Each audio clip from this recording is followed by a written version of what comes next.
that our flag was. And now, race fans, it's time for those most famous words in motorsports. Here to give the command, please welcome your Grand Marshal from Winn-Dixie, Brad Keller.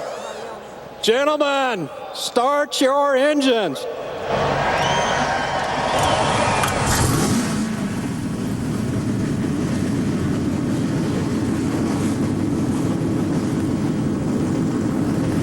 The Super Bowl is over, but NASCAR's Super Bowl is about to begin. It's the races that dictate and decide the lineup for Sunday's Daytona 500. You are watching the Gatorade Duel on Speed. A Ford paces the field. The 2010 Mustang Shelby GT 500 in grabber blue with white stripes is going to lead them down to the green flag for 150 miles.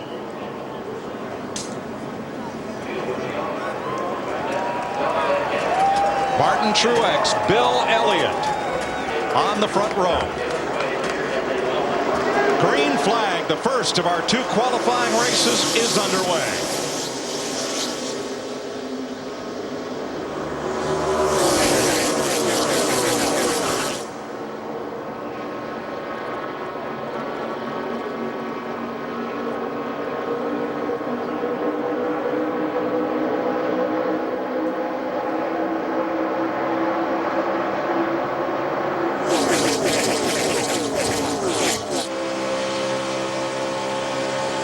Riding with rookie Joey Logano.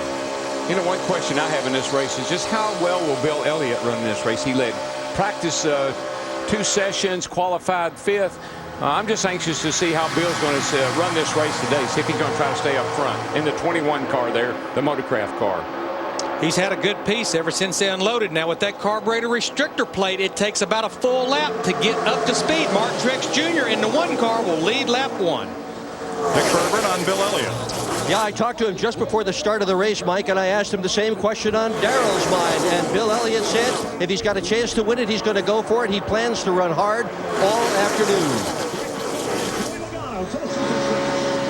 I guess I'm a sentimentalist, I don't know, but I'm really pulling for Bill and for Mark Martin. 2 guys that are 50 plus. Love to see them both run well, and look at my man, Awesome, from Dawsonville. How about that Wood Brothers number 21 Ford out leading this pack? This team will run a limited schedule in 2009, but Bill Elliott, he wants to lead this Duel 150 race. As Truex takes a dive to the inside, but Elliott will lead lap number 2. Now, Larry, is that a flat? You got some throttle response with this engine package, and I really like that. Jimmy Johnson, the 3-time defending Sprint Cup champion, leads that lap, Steve. And Mike, right before we went back green, he said this car is real good. It's a little bit wobbly, but that's just because of some of the wind. So he likes the way that 48 is right now. Believe it or not, he's a little conservative right now. Well, there is some wind. It's a headwind. Actually, we've had tailwinds here most of the week. But here's the other thing, too. We had a little rain shower this morning. And that rain shower washed some of the rubber off the track. And they've used the jet dryers to dry it. Sometimes that puts down a little residual of fuel.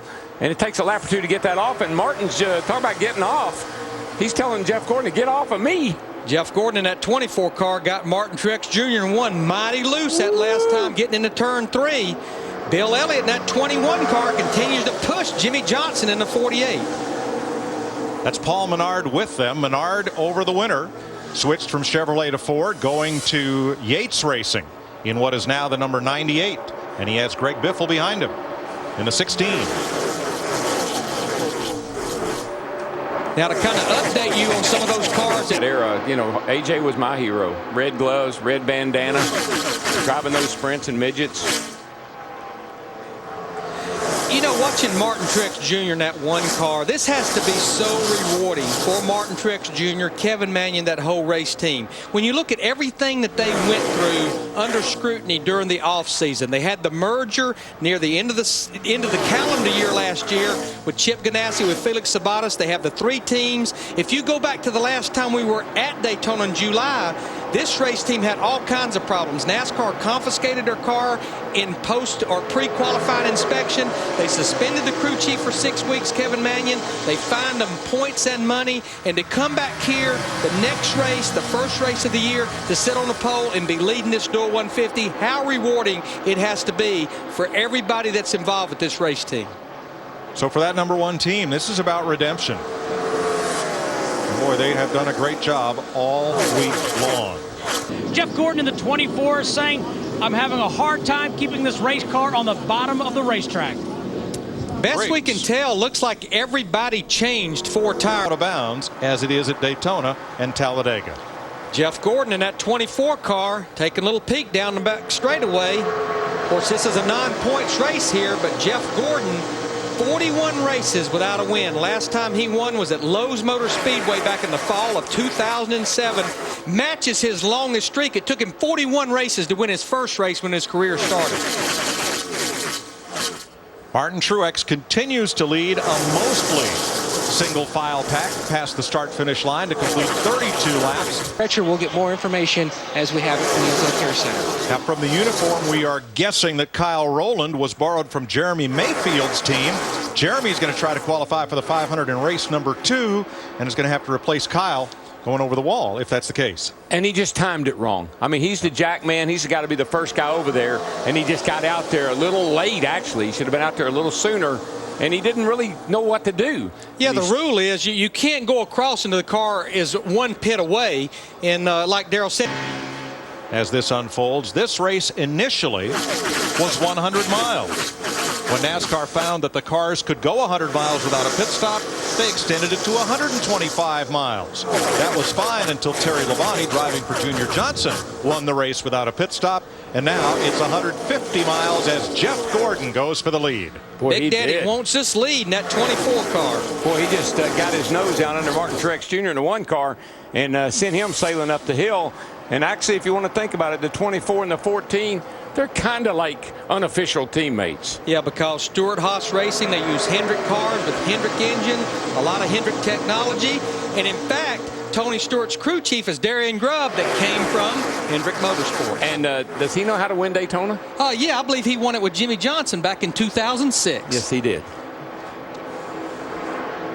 Let's go back to the lead change from the DirecTV blimp as now Tony Stewart is up to second. You see how Jeff laid off of Martin just enough to get a little run, and Martin knew, I'm sure his spotter told him he's there or he's looking there. Martin had to give him the line. Yeah, once Jeff Gordon got that right front fender just to the tip of that quarter panel, he was committed then, and Martin Truex Jr. couldn't do a thing about it. Well, now, sure, you want to win this race, but no matter what happens in these next few laps, Martin Truex will start the Daytona 500 from the pole, as long as he brings this car back in one piece. What makes a great driver on a track like this, restrictor plate track, Mike, is being able to anticipate. To be able to lay off of that guy just the right amount so that you're wide open and you get a run on him and you can pass him. And that's really the key to the last lap here. Less than 20 laps to go here. People are starting to do the math. Where have I got to be in order to get into this race? You see how the cars are staying a little more lined up, kind of setting up for the finish here to be sure you're in the position you need to be in. 16 to go this time by.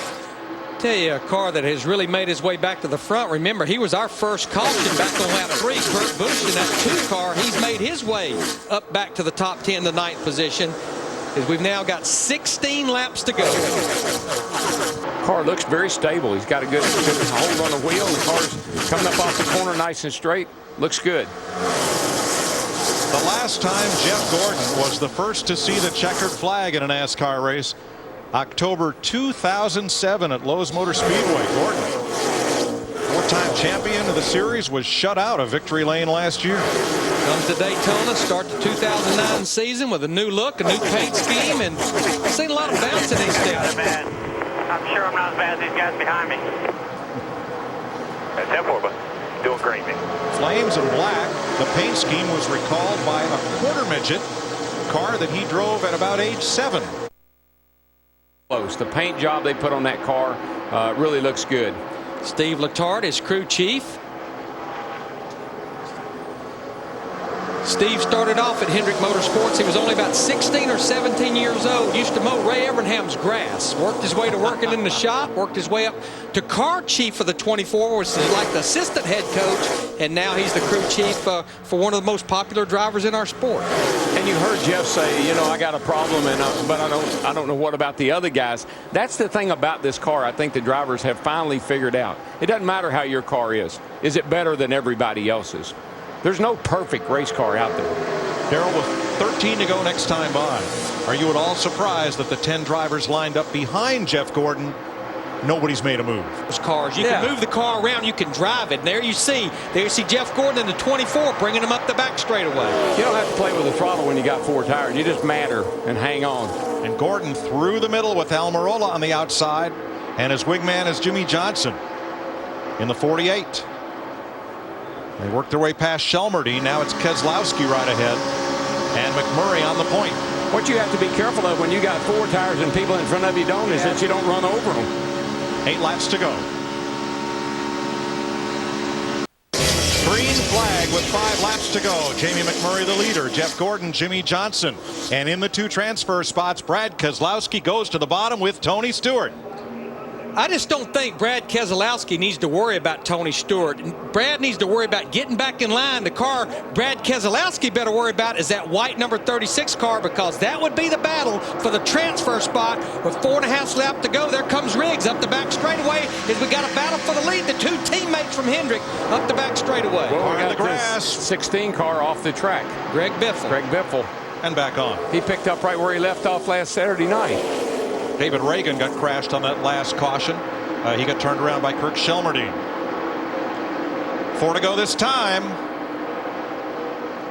Pretty comforting little situation right here with the 3 team. Well, not Tony Stewart. I can't really call him a teammate, but here comes Tony, and you can see that if he was a teammate, he'd probably stayed right where he was. But now Riggs is up to 5th. He's in a transfer spot. Joe Nemechek, the 87, is 4 spots behind him. There he is on the high side in blue, trying to get close enough to make the 500. I got to tell you, that 36 car of Riggs he's putting on a show. That's a guy that's got to get in this race, and he's doing everything right. Whoops. There you see Jeff Gordon in that 24 car getting a little bump from Casey Kane in the 9. Not both.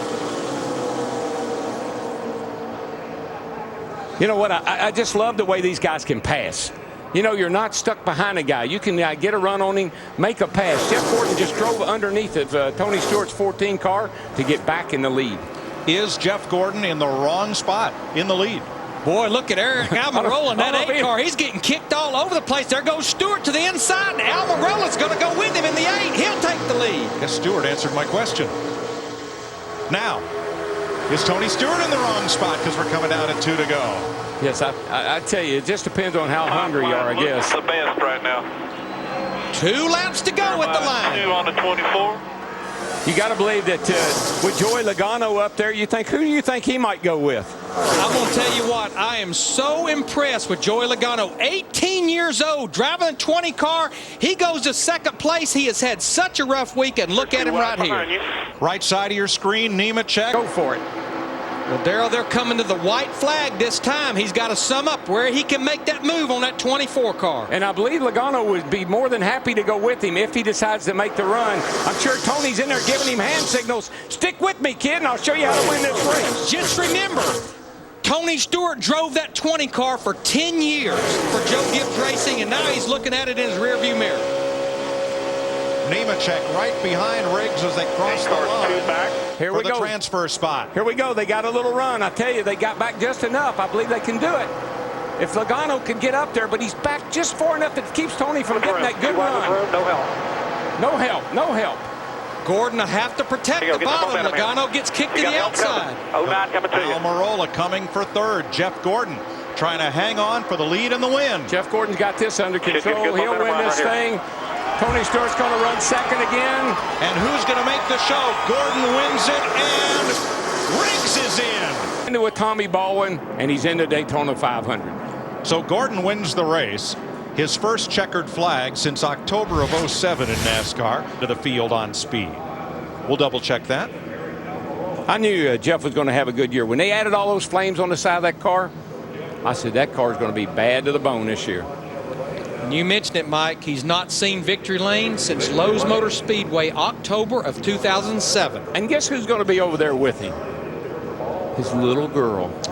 She gets to go to victory lane.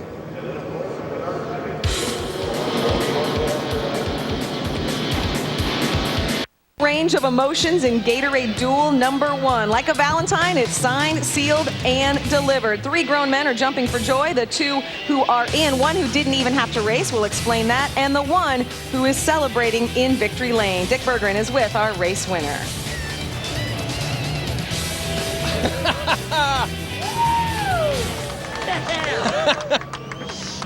Well, oh.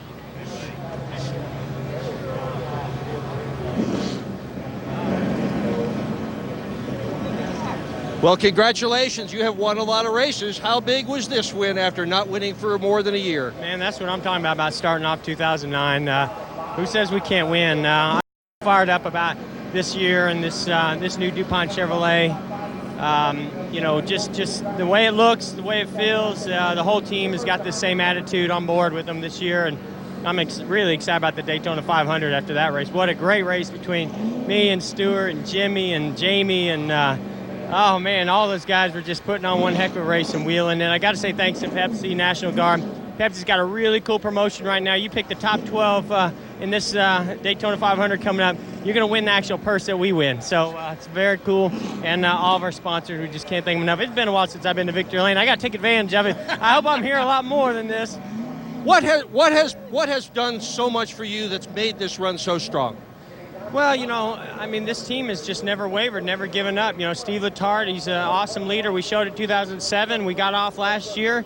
And you know what? We're determined to get it done this year. And it's just Hendrick Motorsports, all of our sponsors, you know, all the fans are just inspiring us to get it done out here.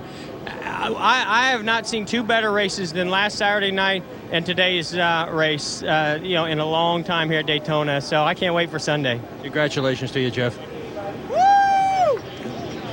Well, with Scott Riggs, driver for Tommy Baldwin Racing. It absolutely is. It's question marks for Joe Nemechek, exclamation points for Scott Riggs and Jeff Gordon. And Jeff Hammond, let's take a look at our DirecTV hot pass of the race. Yeah, we're sitting there taking a look at Jeff Gordon right there. He gets a good strong run. It dives to the inside right there under the 14. And again, the rest of it is pretty much history right there as far as Jeff Gordon was concerned. Once that guy who knows how to get to victory lane got out front, he definitely was able to hold off the rest of them, and you can see how excited he is to be back in victory lane. Absolutely, and I don't know if I've ever seen a more beautiful trophy than little Ella Sophia. Second duel still coming up. You're watching the Gatorade Duel on Speed.